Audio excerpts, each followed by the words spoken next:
Women lie the biggest lies. Men lie a lot, but women lie the biggest lies. Guess what the two countries the biggest high paternity fraud? Nigeria is one of them, I'm sure. Ghana. 100%. Jamaica. Nigeria and Jamaica.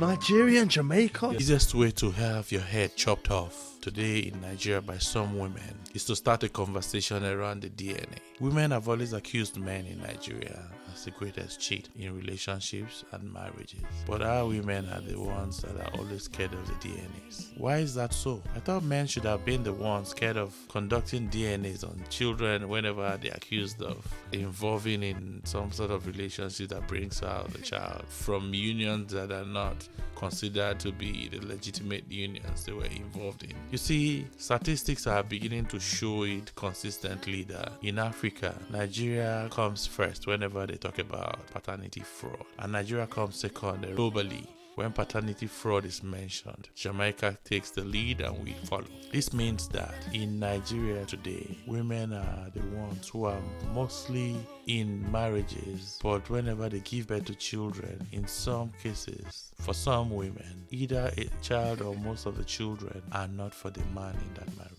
And it's becoming very consistent. A week or month goes by without you reading on the blogs or newspaper or somewhere about issues about discrepancies over paternity. Men are discovering that the children they thought were theirs don't share the same DNA materials with them. And as more men discover, men are going to secretly carry out DNAs on their children to be sure that they are actually the father of these children. You see, it is very painful to invest in a child. All your life, you've invested emotion, sacrifices to think that the kids your wife had told you is yours. The child you slaved for and believe in is yours ends up not being your own child.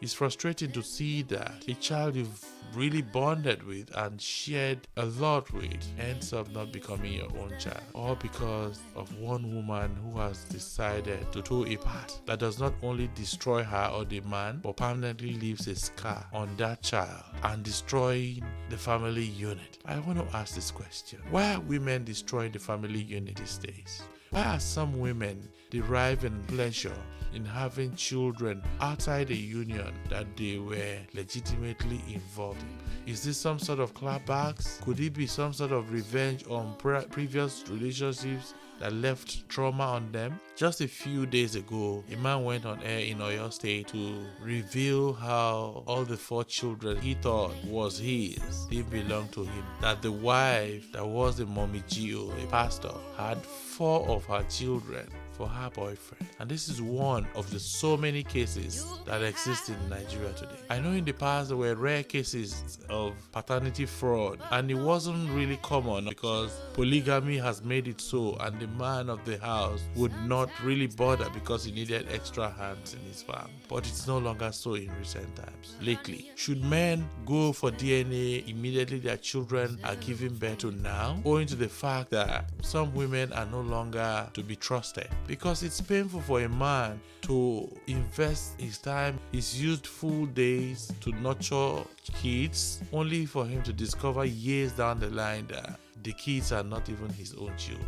How do you marry a woman for 16 years only to discover that your oldest down to the youngest are not your children? Where would you start from after many years? Paternity fraud is destroying the family unit in Nigeria. I think this should call for conversations amongst women. The traditional family units need to step in. The religious institutions need to also have a hand in this. Why are women engaging in this show that destroys the family unit? If the relationship becomes toxic, why do you need to hurt the man in the name of taking your pound of flesh in this manner? Why do you need to destroy the child in the name of trying to feel good about the things you're doing? Women are beginning to leave trails of broken family system. Women are beginning to distort the family generational lines. And Nigerian women are beginning to gain a reputation that will leave scars on them in the international space. We can do better. I think we need to retrace our steps. I think women need to begin to vigorously have a rethink. When you get involved in decisions that destroys, in quotes, the man, you are not destroying the man alone. You are destroying the children that you are bringing into this union, in quote. Because as soon as the man gets to know the truth about the paternity of the children you both share, not every man will stay there. And that child's life will never remain the same. Women must need to think more about the consequences of their actions before embarking on them. They are destroying the continent. They are destroying Nigeria. They are destroying the family systems and values. I don't know what you think about it, but I'd love to have your opinion on this matter. Paternity fraud is one that is capable of distorting family lines.